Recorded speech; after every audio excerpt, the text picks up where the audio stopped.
Hey, so this is just a little post-run follow-up video to the run I just did of this thing, the Midnight Gambler, where I ran that 3819 prop on the Etti adapter. You know, I was thinking about it, and at the end of that video, I kind of start rambling about how, you know, I was surprised at the 3819 and how well it did, you know, especially compared to these other M4 threaded props that I had there with me. And, you know, then I go on to talk about how I don't think I'm going to switch motors and drop down in KV, but I might still put the beefier ESC in, you know, and try that out. And there's no like pre-context to that, you know, to what I'm talking about. So that probably didn't make that much sense to you guys. And, you know, the deal with that is that video was supposed to be a kind of like a prop comparison video. You know, I had just gotten two new props to try out on this thing. I got the 3719 and I got a 34mm 3-blade. And when I went to go put them in my prop box, you know, I'm like, oh yeah, I got the Etti adapter, you know, and I always, every time I open this prop box, I'm like, yeah, I got to try that thing out, you know, and I always forget about it. So I said, well, let me make a video. Let's try these two new M4 threaded props, and then I'll throw the adapter on at the end, you know, and try, you know, one of these regular 3/16 props that I got.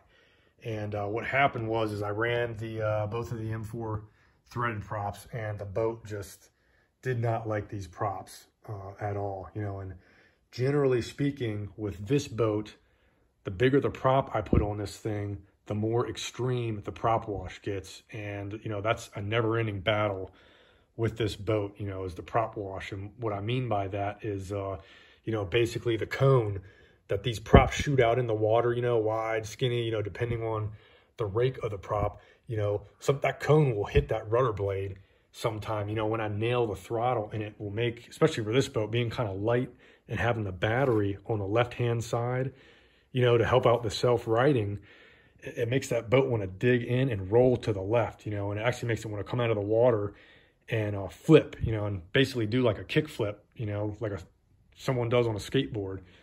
And, you know, that's why that was just almost unbearable. Yeah, you know, the original prop I was running, a 3519, you step up to a 3719. Oh, cool, it's a little bit faster. And then, you know, I tried the 34mm 3-blade, and that was even faster than the 3719. But the boat was just running like, you know, so loose, and it was flipping all the time. And it just makes it, you know, unbearable almost. And, you know, it kills your momentum in a run. You know what I mean? And so I didn't even show that footage.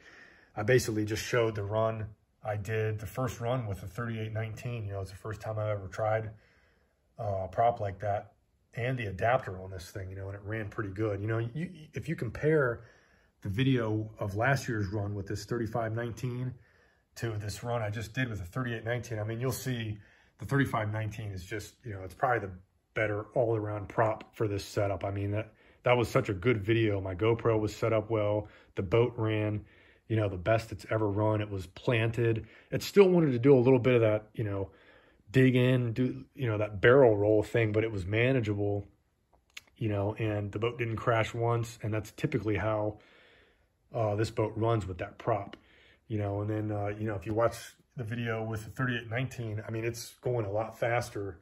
I don't know if you can tell that, but it's definitely running looser too, you know, and it crashes a couple times. It's, you know, I'm trying to fight that prop wash with it, but I can keep it under control, and it's bearable, you know, so it works okay. So, you know, I think I'm going to keep the adapter on there and, you know, just try some more 3/16 props, because this thing's running good, you know, how it is now with that adapter. And as a matter of fact, the next run I do, I'll try this ABC 1616 sharpen and balance prop, you know, and it might make this thing even crazier than it already is, you know. But, you know, we'll see about that. And then as far as the me talking about switching motors and going down in KV and switching ESCs, my plan was, you know, after I ran these three props, you know, and made a video out of it, I was going to put the same size can, 2972, but drop down to a 2200 KV. I was going to pull the motor out of the TFL Rocket, you know, and then run this ESC in it, you know, the Sea King 160. I'm running a 100 amp ZTW Seal, you know, $40 ESC in this thing now, and it's doing great. But, you know, I was going to run 6S on this with 2200 KV just to, you know, try something even crazier, you know, than what I'm already doing. you know, and see how that goes. So that was the deal with that. But I don't think I'm going to do that anymore. I might still, that's what I meant, you know, I might still put the beefier ESC in this thing.